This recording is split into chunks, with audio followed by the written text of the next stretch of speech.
You've been recording the whole time. Welcome to another episode This is fucking, you know what this is? Uncut Gems. We're going to say 500 F words in this podcast, okay? This is a fucking podcast. My wrst. The fucking Gems podcast. Wolf of Wall Street Fucking, over you. we got diamonds, opals, fucking, I'm going to bet on some fucking things, and it's like, it's the fucking Uncut Gems podcast. We all have side chicks now. Hey, well. yeah. I don't even have a front chick, bro. How the fuck? Welcome to now- the Sundance Kid podcast. Got a guest on the Sundance. Your co-host, Junior Nelson. Here we have Malcolm Hatfield. Jake Winkle. Nick Yarrow. And joining us is the fifth chair today on episode 3, Tyson Allgaier. That's me. Cool. So this week we're going to talk about Marriage Story that we all saw, but one of us didn't finish. Done. All right, so What, do you have a problem with marriage? no, like I love marriage. Like I wanna marry the crap out of someone. So. Was that the Shining theme? So I was watching it here with Junior and Malcolm. Malcolm was rewatching it. And then Malcolm was my ride home because they picked me up earlier that night. So Malcolm was leaving. I'm blaming Here's the thing. You'd already seen it at that point. So I try to watch I've been trying to watch them all twice before I see them. Oh. So I was watching it again, but I was going home. But Jake, he doesn't have access to R-rated movies on his Netflix, so he has to bum our Netflix. Yeah, my parents blocked that, and I know the password, and I unblocked it one time just because you can't even see them. You can't even like if I type in marriage story, you won't even come up on search results. Mm-hmm. So I undid it so you could that stuff would pop up. And then my dad's like, "What's this trash? Like, what are you doing?" Like. His parents are Molly Mormons. Since I was like 6 years old. I know. He's like, what is this trash? Watching Divorce? Yeah. Divorce. Meanwhile, my I feel like aunt, that movie that I love it to my aunts now. my aunt texted me. Her husband's a bishop, but he works at HBO. And she texted me about how she saw Uncut Gems, which says 500 F words, and I was like, that's the coolest bishop ever, man. That's cool. And there's no rule for that. It's just it really comes down to preference. Honestly. Some parents are just that way. Just use your aunt's Netflix account. There you go. That's what I do. That's how I watched the Kevin Hart. Or buy your own Netflix. Yeah, it's Or only do like that, $10 a month, you know? It's so cheap. True. But Marriage Story was fantastic. It was great. That movie definitely this is actually a great year of people making movies about current events. Like first we had The Joker, which talked about like kind of that whole, mentality of society creating, Mental illness and like raising awareness for that. And then we also have Marriage Story now, which is raising awareness for how insane divorce is. Oh yeah. Yeah, for sure. There's like a lot of times in this movie where you just feel for anyone that has anything to do with the divorce, man. It is rough. It is a brutal process. Yeah. I think it's interesting too in a year that the two of the biggest movies ever came out, right? I mean, Endgame and Star Wars, and then Joker is interesting because it's kind of different, but it's a comic book movie and it's a soul, right? In a year where the biggest movies maybe ever came out, the best movies of the year are these really down home and stories. And it's sort of hilarious because like two of the biggest movies of the year, Star Wars and Avengers, both starring the stars of this movie. Yeah. Adam Driver and Scarlett Johansson. Yeah. I think it's cool because it shows how much diversity they actually have as actors. Is that diversity the right word? Yeah. Range, yeah. Because like in Marvel movies and in Star Wars movies, like obviously they're good actors, but it doesn't really show like they don't dive as deep as they do in these smaller movies. Oh yeah, where they really dive deep and get into the character, and you can really empathize with them, that sort of thing. Oh, and this is a movie. It's one of those movies where it's actors acting like it's acting on top of acting. When these movies like La La Land and I mean, there's tons of examples, but these movies that are about the sort of the film industry or about theater or about music industry, it's sort of insane to see how talented a lot of these people are, and a lot of things you don't really realize, like how much they have to balance. Yeah, it's interesting. And this is a movie with monologues, and I mean, I think Adam Driver is probably the best part of the whole Star Wars trilogy. Yeah, he totally. But it's interesting how this movie is so monologue based, and we see different aspects of his acting that we didn't see at Star Wars. And the dialogue's so good. Oh yeah, and it's Noah Baumbach, who if you've seen any of his other films, Francis Ha or the Meyerowitz stories, we know he worked with Wes Anderson too. Oh really? Really like just jumpy dialogue and almost similar to Uncut Gems, but different at the same time. Meyerowitz story is like known for that too. Exactly, like people talk over each other, and it's very fast, natural dialogue, which is so hard to write because he's writing for these characters. Oh yeah, it's very unique voices and really well. And so I was just saying with this episode, I feel like, I mean, honestly, with this movie, I think there's really no spoilers. Like when we get into that territory, maybe talking about different scenes and dissect them, we'll kind of drop the warning. But like, if you don't know what this movie is about and you can't talk and you don't know what's going to happen at the end, then I don't really think you understand what this movie's message is. Yeah, I mean, it's not one to be like, there's no twist, there's no real turn. There are moments that shock you, but it's more of it's a message. It's a built up thing, you know, like that happened because of everything that happened before it, and you were shocked because of like how far it goes sometimes, but you never like thrown for a twist. Oh yeah. Except for I didn't think Scarlett Johansson was gonna be such a bitch. Well, so I guess we'll kind of dive into it. But first, what are your ratings? Yeah. What would you give it out of 10? Probably maybe like a 7.5 or an 8. Okay. Yeah, I'd definitely give it a 8.5, pushing a 9. I mean, it's just like a ton of movies I've seen this year, and just such a great year of movies. But like the way that it made me feel during the movie, a lot of the emotions that riled up. I couldn't really relate to a lot of things just because I haven't been through a divorce, or marriage. But oh man, there were so many times where I was just smiling like, oh my gosh, this is great. And especially in the first half of the movie, and once we start getting to spoilers, I get into why I think that. Like, I'd probably give the first half of this movie a 9, and then like the second half of this movie like a 7 or an 8. Okay. Yeah. Interesting. I'd probably give it like an 8.8, 8.9. I mean, it's one of those movies. I was really just as entertained last night watching it again, second time, and it stuck with me for a day or two. Really stuck with me. And I think a little bit of that is because I know, it's on Sunday I'm going to record a podcast about it. But there've been a lot of movies I watched this year that were good that I didn't think about the next day or two. This is one that I thought about a lot, and I listened to the soundtrack too, and I felt I think it was a movie that needed to be made. Mm-hmm. Yeah, I think it's similar to Joker in that way that, Uncut Gems was really, really rad. It's one of my favorite movies of the year, but it could have came out in a year and been just as important. This movie felt like it was needed to be made now. Totally. And kind of a reflection of how we treat people and how corruptible we are. So I really loved it though. Based on the first third, maybe. I don't know. Oh no, you got a decent amount through it. You got through. Because Anyway, there isn't. I'd say legit, like that's about halfway. The part I was talking about. Yeah. I'd give it like probably an 8.5. I thought it was a good movie.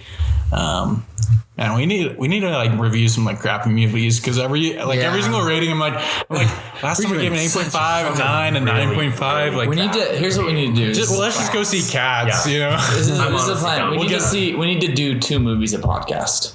So a good movie probably, and then like a bad movie.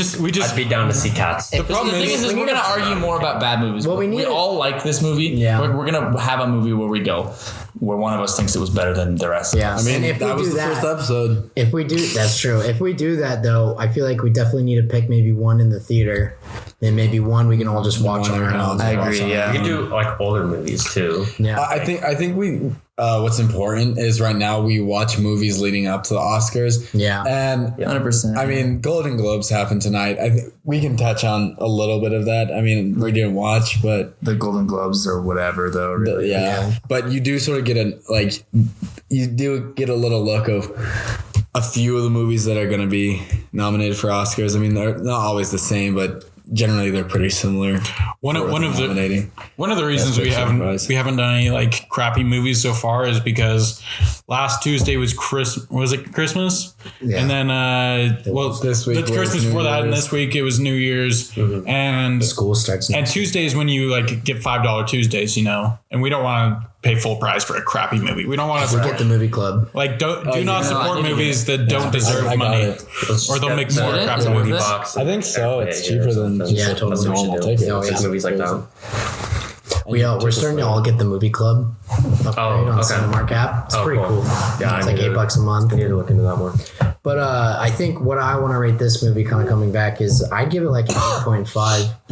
Just really solid insight on what I think is like what happens when people get divorced and separated in this world. Mm-hmm. And I really liked so I did a little bit of research, like I don't know if that's cheating or not, but from what I read, most of the people in this movie, the writers, the directors, most of the actors have actually either been through divorced or being divorced, and Adam Driver's parents were divorced. Yeah. So a lot of them were sharing their own experiences in this movie. Yeah, and that's like what they filmed. You can sort of tell that a little bit.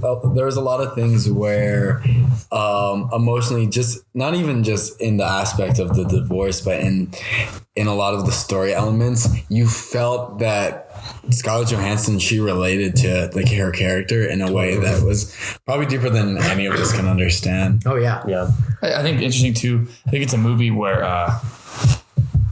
it's not really choosing a side, and I've seen a lot of movies about divorce from a kid's perspective or whatever. Yeah. Divorce is terrible, and we know divorce is terrible. This movie's not compromising. Well, this movie had just ended being the Parent Trap. Yeah. It's in the Parent Trap cinematic It's universe. in the Parent Trap. Well, no, but this movie, I think, shows an empathetic side of divorce that it's not easy on anyone. Yeah. Usually. Honestly. And I think it's interesting. I think probably all of us are going to probably have felt more empathy for and identified more with Adam Driver than Scarlett Johansson. Yeah. But I've talked to women who really identify with Scarlett Johansson's character. Yeah. And I think that's probably on purpose, and that's probably reflective of yourself and really what the movie's trying to say about divorce. Yeah. I like, there were a lot of moments where when it was with Adam Driver, I was like, come on, man, like this is you got it. Like I was rooting for him. But then like when it'd go over to Scarlett Johansson, I did root for her. Like when it was her scenes, you don't necessarily root against anyone. And when it was Adam Driver scenes, I root for him. And they did a great job at portraying each person's side of the story in a way that it makes you super sympathetic. And what's so great about this is I feel like, and because that was probably in my opinion the most important aspect to nail, is because if they happen to write it a certain way where you sided with one person more than the other, then I feel like this movie would have been kind of a waste, because the whole time you're like, oh, this person sucks. Like, I hope they don't get anything. Yeah, and that's just not how divorce works in real life. Yeah. Like each person has their own side of the story and their own reason for getting that divorce. And I think this movie did a really good job portraying that, rather than, like you were saying, having just one person that we can empathize with. Yeah, because if they hadn't made Adam Driver be such a good guy and hadn't been so relatable, you would have just agreed with Scarlett Johansson. But if he hadn't have slept with that woman, then you would have been like, he's the best guy ever. Yeah. So he's not super attentive, but he can fix that. And also just like how many times it illustrates just how selfish he is. Oh yeah, totally. Yeah. And honestly, the other thing that I feel like they did a really good job in is once they took that emphasis on Wayne, like it not being one-sided, it's totally both of their fault. That means that we're actually the bad guy that we're looking for, to me, in my opinion, is the system. Yeah, I agree. Because like, if you look at the beginning of the movie, I'm assuming we're just going to kind of jump into spoilers here. Spoiler territory entering now. My asshole is sore. You have entered the spoiler zone. But basically, at the beginning, right, they were kind of just talking about, we'll just kind of separate, like no big deal. No lawyers. Sign a paper, be done with it. Maybe you'll get the kid on this weekend. I'll get him on this weekend. Imagine if that had been how it was. Like the movie just doesn't happen. It's like a 30-minute short film. Like, okay, yeah. They make like a sequel, and it's that. It's not like a sequel, but it's the beginning half of this movie, but they make the right decision. It's called A Divorce Story. A divorce story, and they just everything goes right. And that's what's so cool is you totally see how the system, like, I honestly would not be surprised if the system is like a big reason why a lot of divorced people hate each other. Oh, yeah. Because the way it's depicted here, like they go through hell. They turn them against each other. There's so much money that goes into divorce. It's like marriage. It's a business, and it's ran by a lot of like. And nothing against lawyers. If you're a lawyer and you're listening right now, I'm like, I'm not saying. First of all, don't sue us. Don't sue us. Second of all, nothing against lawyers, but like generally, I can't say generally, but because I just make generalizations. Just do it. Just do it. Just make there are a lot of lawyer assholes out there. There are, and when it comes to just getting money out of people, divorce is one of the most like open things. It's literally you go in there and you can take advantage of people in their worst emotional state. Oh yeah. That's exactly what happened in this movie. And he says that divorce lawyers see good people for their worst, whereas criminal lawyers see bad people for their best. And that was such a good line. That was a great line. I thought it was an awesome contrast between the two divorce lawyers that Adam Driver's character he hires in the course of the movie. There was the ones that he meets at first, right? They're like, okay, huge douchebags. You can already tell that they're like, okay, and like we're gonna get you money. We're gonna get you money, and we're gonna do our job, and it's gonna cost a lot. And how much did they ask for up front? It was like $25,000 retainer. Yeah, like $9.50 an hour. Oh my gosh, something crazy like that. And then Also. That's something I did. I knew prior to watching this movie, but I didn't find out until like a couple of weeks ago. The man has to pay for the wife lawyers, which is just insane. It's so nuts. But like it's stated in this movie, the one lawyer, his second lawyer that he gets, well, I guess it's the first one he hires, but he says the system is made to defend women who are being mistreated by men, Yeah, totally. It serves for that. And that is a lot of the case, but when it's not the case, it's just broken. Yeah. The other thing that's really interesting in the contrast is that is when the girl lawyer, who was one of the best actors, but the most annoying character. Oh yeah, I hated her. Yeah. I haven't liked her in anything recently. But like that's how good she is. I think she does a great job. Episode 8 and making you hate her. Yeah, but like at least she has a reason to be hated. Yeah, that's the thing is I think that was probably on purpose. She's actually a great actress. But I hate her. You can understand the character. Totally. You know why I hate her character? And I like Ray Liotta's is because she's pretending to care. Yeah. She's pretending she cares. And even at the end, she's like, well, we could have won and I could have gotten you like half that grant money. But Ray Liotta's character, he basically says up front, I am doing this for money. It's expensive. Divorce sucks. And you're going to hate me because of what I'm going to represent in your life, but we're going to get you as much as we can. Yeah. And I love that difference, that contrast is I feel like I like his character because I like honest characters even if they're bad people. I don't like her scheminess and her pretending to care. And you get three different types of divorce lawyers. You get those two, and then you get that one guy who is just like, we're gonna tell the truth, and we're gonna Alan Alda.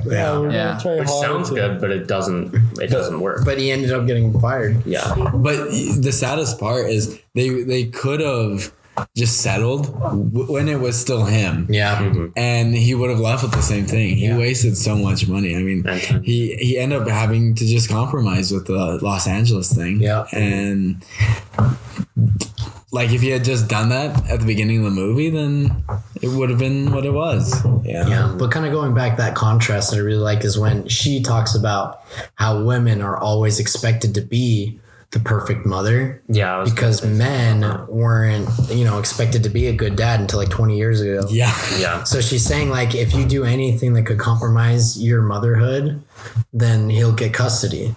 Just because like the judges are biased like that. And I thought that was really interesting too. Yeah. A lot of really interesting insights in this movie in the world of divorce. For sure. I think there's a lot of things I love about this movie. I don't really have any qualms. One thing I really loved also is the score.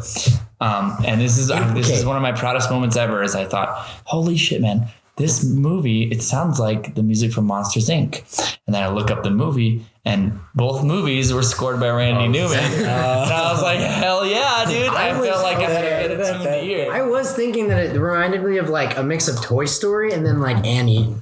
Wow. Yeah, no, I didn't pay that much attention to the score. One thing that did stand out to me, did they play a little bit of the Beatles, or like when they were dressed up at the end of the movie? And I think so. Because like I remember, maybe it was just in my head, just like looking at, like, because they're all wearing the Beatles clothes, but except for him, who's a ghost. Yeah, when his son is like sitting all pooped out on the curb, and she's like, "Hey, you take him tonight." And I think it might have, I might be wrong, but if I'm wrong, then go back and edit in a little bit and make me right, because it would have been great to just play a little bit of Yesterday right there. There you go. Yeah. Yesterday. I really, I just like. The characters were likable, even though they were flawed. Like Adam Driver was great at being like empathetic and nice, but he's also controlling and stubborn. Oh, and like at the beginning of the movie, they say all like the things they love about one another, and then Scarlett Johansson refused to read her letter, right? Which he ends up reading at the end. But that part was brutal.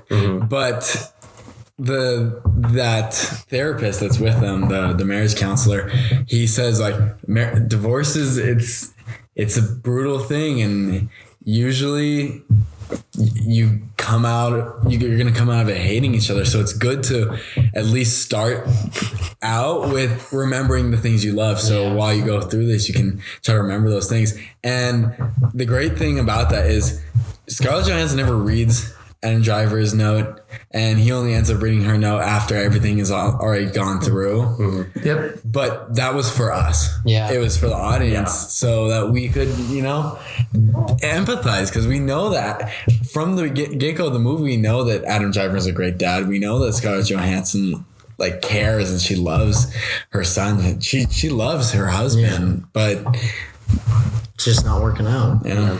And that's interesting you talked about that, because I feel like what was so powerful about that scene is like at the end with the resolution, right? Like things are going just fine. They finalize the divorce. They still don't hate each other. She's moved. Might have found somebody else. I couldn't really tell. Yeah. But he kind of seems like that, that extra that was thrown into the family, but they still try their best to include him. Mm-hmm. But like reading the note, in my opinion, was like them saying, oh, things are fine now, but they could have been better if they had just fixed their marriage. Yeah. And like, I feel like that's maybe what he's kind of realizing as he read the paper, like, oh, why didn't I just freaking try to fix my marriage? It's too late now. Yeah. I think he tried the most.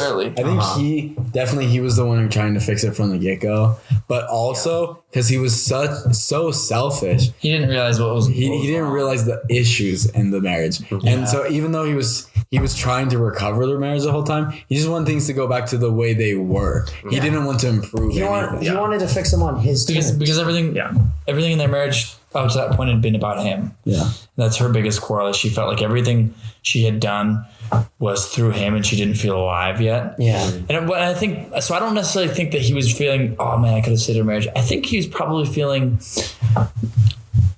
validated that he knew that she was in love with him at some point, and that she still loved him, and that it's okay. You don't have to be married, but you love each other.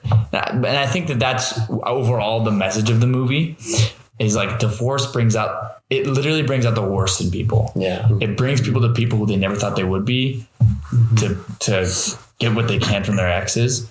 I think the movie's generally trying to say, like, at the end of the day, you loved each other. You probably still love each other somewhat. And just remember that, right? Despite all the lawyers and all the craziness, if you remember that, you'll be okay. Yeah. And then there's a cool couple things I noticed too that I wanted to talk about. Is obviously, my favorite scene in the movie was Adam Driver singing in that little after party with his Broadway group. And I listened to that song, and then I listened to that musical that it's from. It's from a Stephen Sondheim musical called Company. And that song is like towards the end, and doesn't even have a plot. It's just about a single guy in New York, and it's just a bunch of vignettes of him meeting with all of his friends are married. And I feel like I relate to that sometimes because it seems like all my friends have girlfriends, and I'm like, and they're always like, you could get a girlfriend, it's great. And I'm always like, I hate you guys. Like, I despise people in relationships, you know. No, I don't. But in this movie, these people just keep trying to convince him why marriage is great, and he's like, I don't want to get married. I'm single.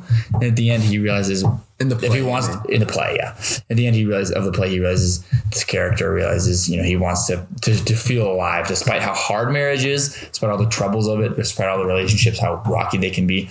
To truly feel alive, you need that person, and we're built for that. And I think it's cool that happens in a contrast to Scarlett Johansson happy and singing with her family, and he's singing this song where he's realizing like he needs to be better in future relationships if he wants to actually feel alive and he wants to have a good relationship. At the same time, it's like literally the scene before that is Scarlett Johansson singing and laughing with all these people around her and with her family, with her mom and her sister, and they're singing and dancing. And then it cut to Adam Driver alone singing that song. And I thought that was so cool, that contrast. And that part really made me feel bad for Adam Driver's character because, you know, he doesn't really have family because his parents are drunk. It mentions that they were like alcoholics, and and her family was his family. But also, like, the stage company was his family in a way. Yeah, they were. You're right. That's a good point. Like, they all cared so much about his son. Freaking with at one point they say it feels like mom and dad are getting divorced. With what's his face in that group? That was my favorite. What's his name? The guy from Princess Bride. Yeah, he's like a 4-time Oscar winner sucking my dick. That was so good. It was so good. So long. So funny. I think a lot of the movies, like, it's saying a lot about relationships and compromises and the things we create in relationships. And that's what I think it's about. I think it's about compromise. I mean, we can all go around sort of say like what we thought like the theme of the movie was, but I think a lot of the themes were compromise, especially on the side of Adam Driver's story, where he wanted so much.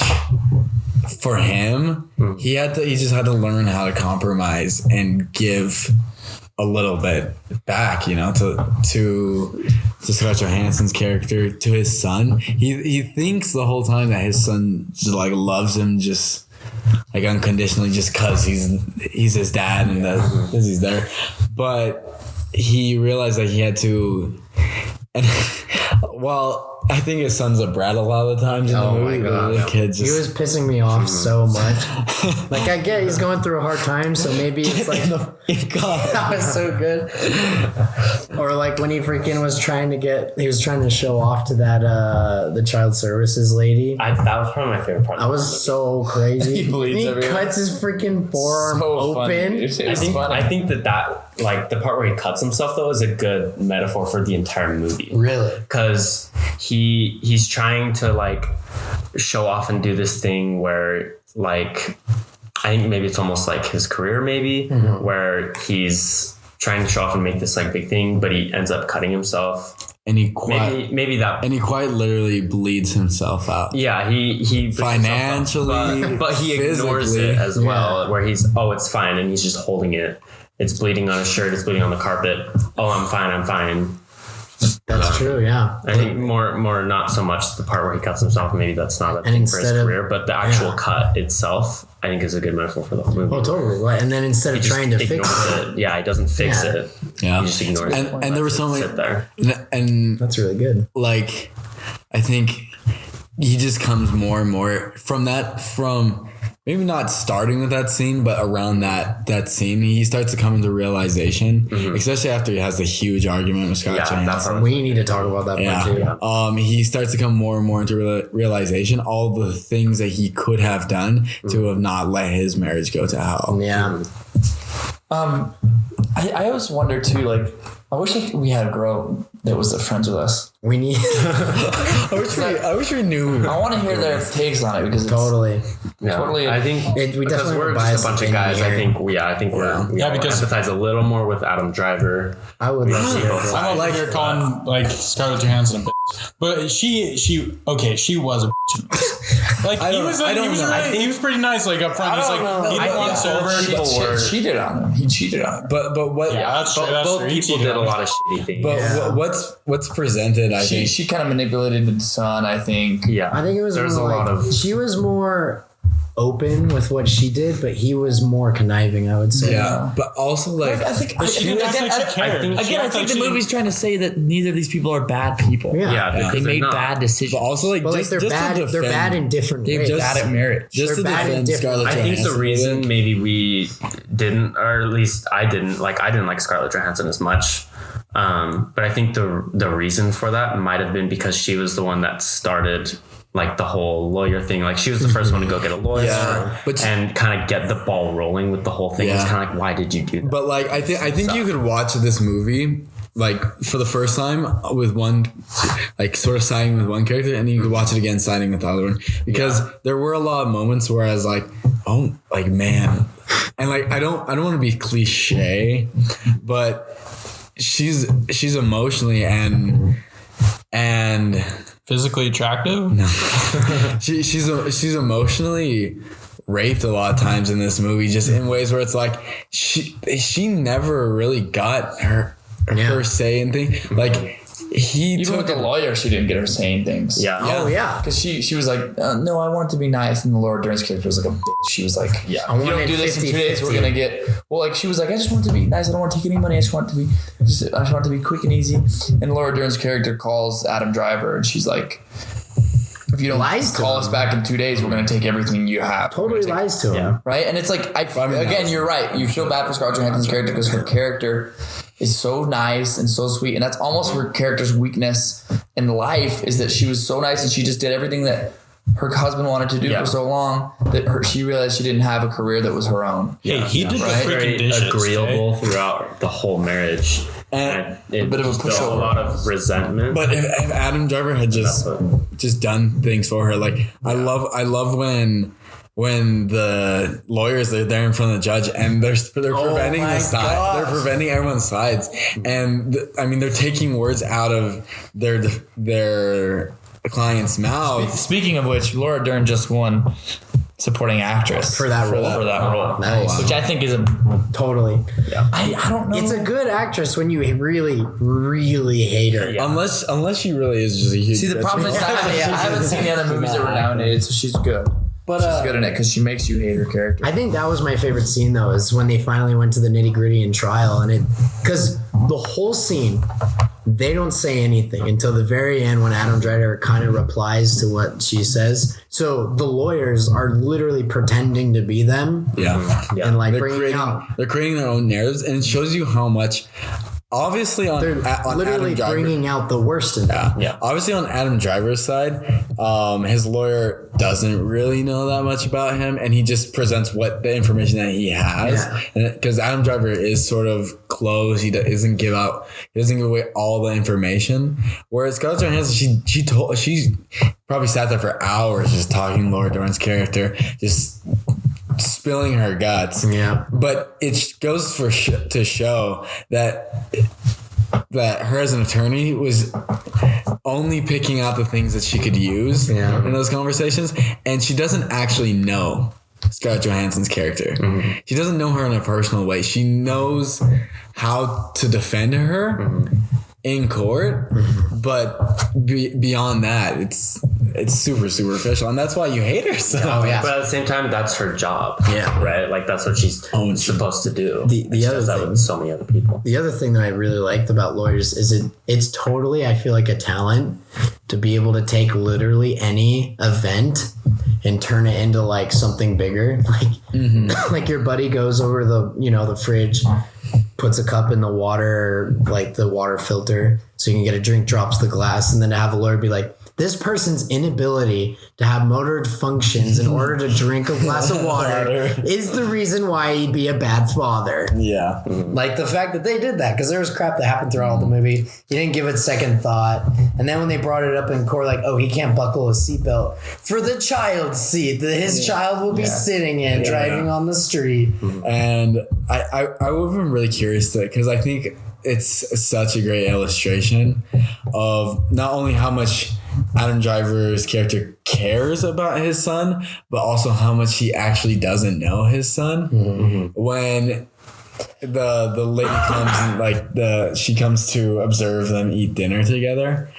And I think it would have been super interesting to see that on the opposite side, to see how it would have been with Scarlett Johansson. So much smoother. I almost thought that when the part where they're singing was when you went over. So did I, dude. So fake. Like they built up this whole thing. I baked a pie for my son. Like, yeah, it was so funny. I think for real though, like movies that had emotional resonance to me, this was interesting because I didn't think I thought like I'll watch it because we're gonna do it for the podcast and I like Noah Baumbach, but like here we go. His movies creep up on you, man. My Heartwood Stories made me emotional in times I wouldn't. This movie made me like, I thought like that's whatever. But then like when Adam Driver was singing, man, he makes me scared of marriage, bro. But when Adam Driver was singing at the end, towards the end, and it's like. It was such a great performance, but you're just like, man, he's not even a great singer, but I think there's truth in like not having to be a good singer to have emotional power in your voice. Yeah. But it's funny, this movie, again, it creeped up on me. I didn't think it was going to make me emotional, but I got kind of teary-eyed. And I think we talk about this a lot on this podcast. I think we're kind of actually proponents of this more than like any movie podcast I've ever heard. I listen to a lot of movie podcasts and everything's about like this plot didn't make sense or this character. But I think we are total proponents of like the emotional factor is like, did it make me feel something? Yeah, but you know what I think? I think shut up. It made me feel feelings. He cries watching movies. How many times did you cry watching that movie? Like 3 times. Yeah, me too. Yeah. 8 out of 10. I wonder if it was the same parts. No, again, it's a good line. Again, these movies, like it's another movie that to me the emotional reaction to it is the powerful part of it. And what it made me think, I didn't think like, wow, this character was flawed because of this or this plot doesn't make sense, or because I know I read online there's a couple of ego things that apparently weren't totally accurate and people care about that stuff and it ruins movies for people, I guess. But for me, it was like, man, it made me feel bad for these characters. It made me feel bad for anyone that's had to get divorced. And it made me want to be a good husband, dude. Yeah. It made me want to care about people and meet the right person. And I think that at the end of the day, if you come away with that, good movie. Right? Yeah. No, I think that's one of the strongest things about the movie is throughout the entire time, I kept putting myself in that spot. Teaching you a lesson. This is what I would do. Like, if I want to stay with her, I'm like, you got to do this. Yeah. And like, if that was me, I would do this. It teaches you that theme of compromise. We're like, listen, I would want to stay with my wife, so I would just move to LA. Like, come on. Yeah. That's why I think it's so much about compromise. Like, if Adam Driver just had been a little bit more selfless, if Scarlett Johansson had been a little bit more vocal to what she actually wanted, and if they both had, I think, focused a little bit more on their son, then things would have turned out differently. Totally. And it teaches you that lesson in a way that really is emotionally impactful. I didn't get like teary-eyed or anything in this movie. I think I resonated more with the beginning of this movie. And like I said earlier, I'd give this movie, the beginning of the movie, a 9. The reason why is I sort of tails off at the end. I feel like, yeah, a little bit.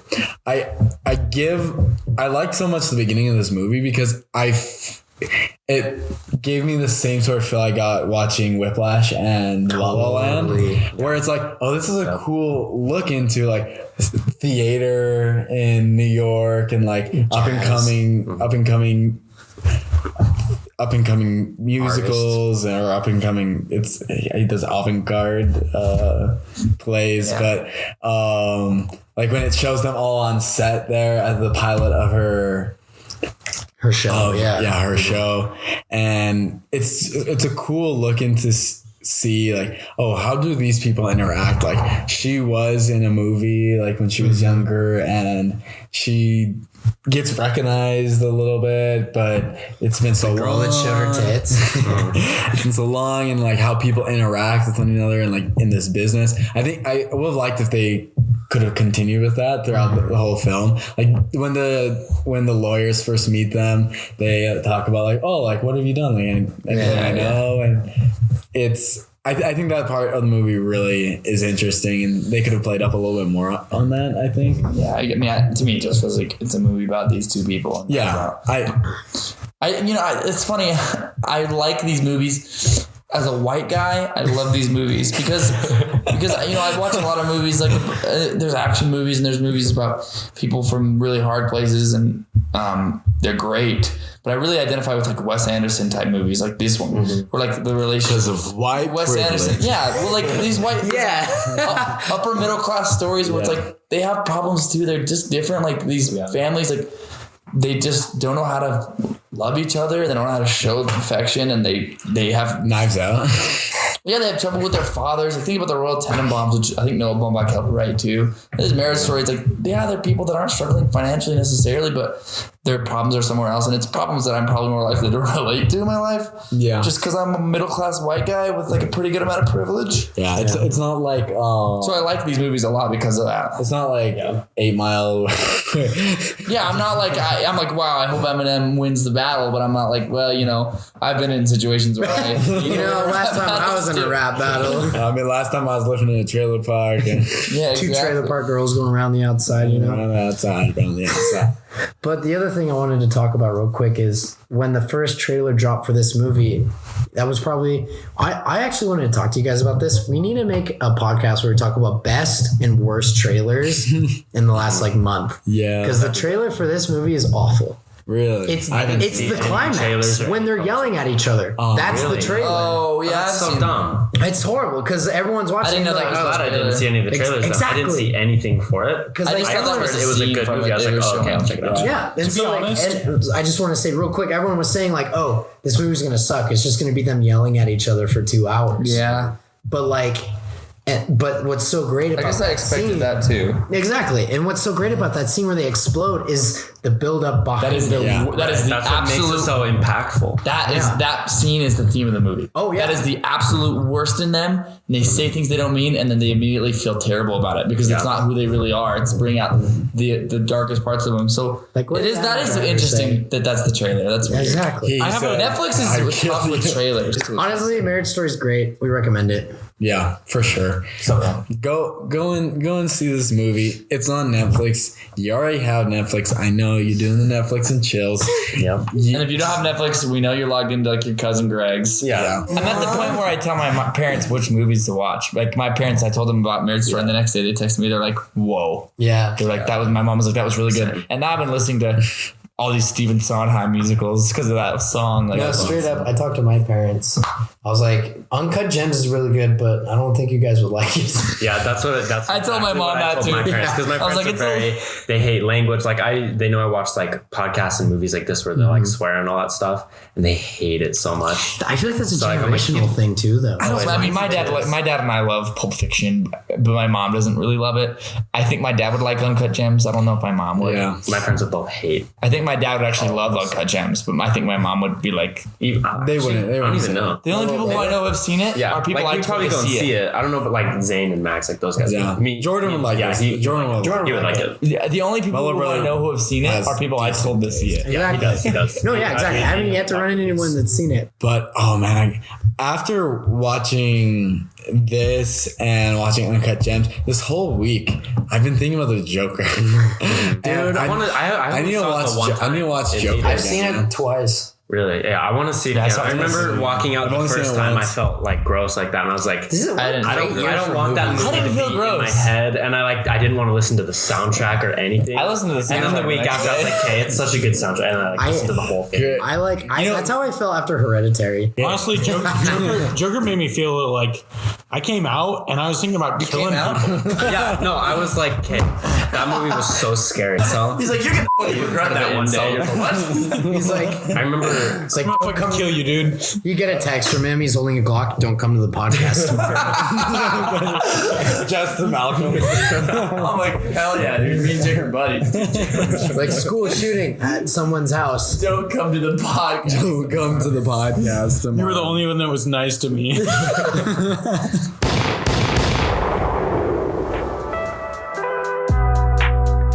Well, hey guys, guess who's still alive? It's me, Junior. I bet you didn't expect that, huh? Crazy ending. Nothing like Marriage Story, which was sort of a happy ending. Well, anyways, we're all still alive, and you can catch us next week on the next episode of the Sundance Kids podcast. Well, while you're at it, why don't you go follow us on the redes sociais, on the Instagrams, on the social medias. You can follow our page at the Sundance Kids, and you can follow me at Junior D Nelso. You can follow Jake at Jake H Winkle. You can follow Malcolm at malcolm.hatfield, Nick at N1CKYARRO, so Nick Yarrow, but with an I is a 1 and the O is a 0, which is weird. And you can follow Tyson, our special guest this episode, at Tyson Allgaier. Pretty dang easy, right? Well, go and do that. And thanks for watching, guys. I hope you come back. And that's movie magic.